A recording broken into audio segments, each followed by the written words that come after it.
What is up, everybody, and welcome to another edition of Collection Commentary. In today's video, we're going to be taking a look at this MCusta Rikyu. Real quick, I do want to say I have been getting over a cold. I'm still a little bit sick, so please bear with me if I have to pause to clear my throat or you see any weird edits. But this knife is particularly special to me because this is the knife that kind of started it all. I had been building a small collection of some cheaper kind of budget knives ever since I was in high school and some of the years after that. But it wasn't until much more recently that I even knew that the world of kind of high-end knives or, really knives that weren't just cheap budget do stuff with knives existed. So one day I was browsing massdrop.com because I was looking for good deals on electronics. I'm a big old nerd, and I buy lots of computer components that are very, very expensive, and so I was definitely looking for a place to get those at a discount. And while browsing the website, I stumbled across some of the other communities, including the everyday carry community, in which I saw some knives, and particularly I saw the MCusta Rikyu. And even more specifically than that, I saw this Damascus blade, and it absolutely blew my fucking mind. I had no idea that something like this existed. I just immediately fell in love with the pattern. I was just blown away. I mean, I had never seen anything like it in my whole life. And I instantly, it was all it was all over after that. I knew I had to have it. I instantly started doing research. Within 2 days, I could recite to you the entire history of Damascus steel and how this actually isn't Damascus steel and what real Damascus steel actually is and the origins of why it's called Damascus steel even though it's not real Damascus steel. And I can tell you all of that now because of this knife. And this knife is kind of interesting as well. It has a VG10 core with 33-layer Damascus on top. Now, that's a little bit different than the way you're used to seeing certain Damascus done on other, maybe more high-end knives. But it still produces an absolutely beautiful pattern. It has this kind of interesting texture to it, this stair-step texture. And so it's a really cool way of doing Damascus. And yeah, like I said, as soon as I saw this, I had to have it. I ordered this knife, and as some of you may know, if you've used the MassDrop service, it takes about 6 to 8 weeks to get your products from there. And so it was pretty funny because my knife career started, well, again, aside from the 10 or so knives I had bought before that were on the cheap end, my real knife career started with this knife, but I had purchased and received multiple knives before this one ever came, because as soon as I saw this, I was bit by the bug, and I immediately started buying other knives as well, some of which I bought through Blade HQ or Amazon, and they came much, much sooner. So this was actually one of the latter knives in my original collection of 10 or so new knives, even though it was the first one I had ordered, which is kind of funny. There's a lot of other interesting stuff about this knife. I was really stoked to learn about the history and everything behind it. MCusta is a brand. It stands for Machine Customs, and it is based in the heart of Japan's, or the Japan's heart of knife making, which is Seki, Japan. And one thing that definitely tells you that is the edge. The factory edge on this knife, piece of paper right here, absolutely chews this stuff up.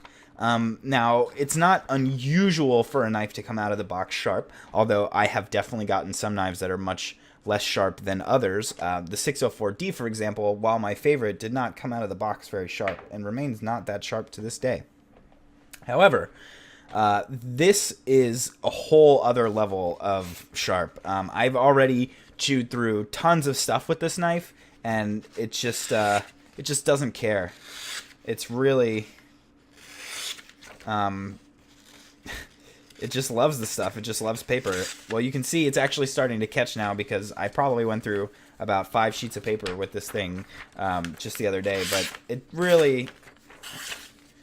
Okay. Well, I'm not doing the knife justice right now because I'm not giving it a fair shake, having recently used it on a bunch of paper, but it definitely chewed through a ton of stuff as soon as it was out of the box.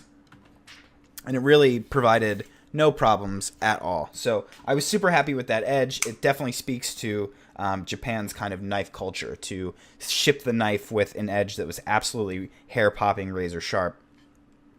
Now this knife is, I guess, the only liner lock remaining in my collection, aside from some cheaper knives like my Kershaw's and like my Rat 2, for example.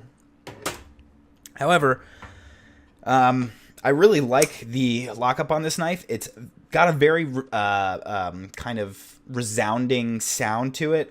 It's very solid. It feels very good. I remember when I first got the knife and I was flipping it open like this, just the sound that it made, the clock in the lockup, really did it for me. The design of this knife is super cool. It is green micarta, and I'm trying to show you kind of some of the texturing that's carved out of this micarta here.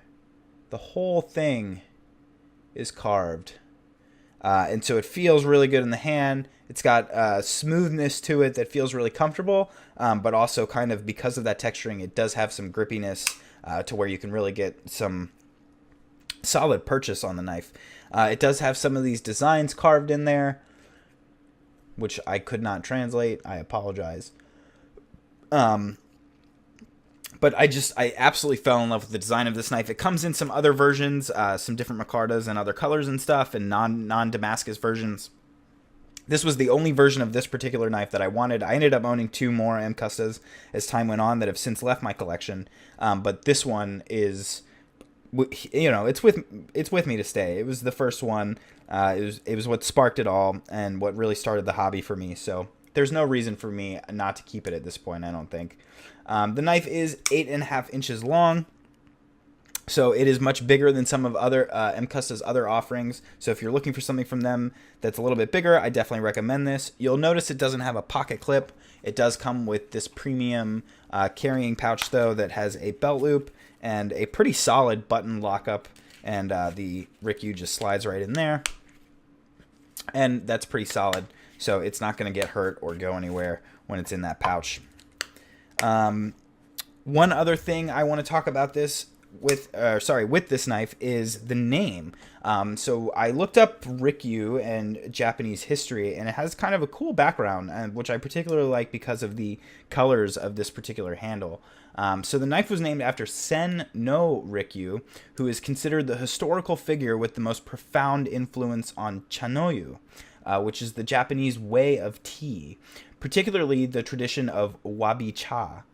He was also the first to emphasize several key aspects of the ceremony, including rustic simplicity, directness of approach, and honesty to self. So I thought that was really cool that the knife had such a storied background to the name.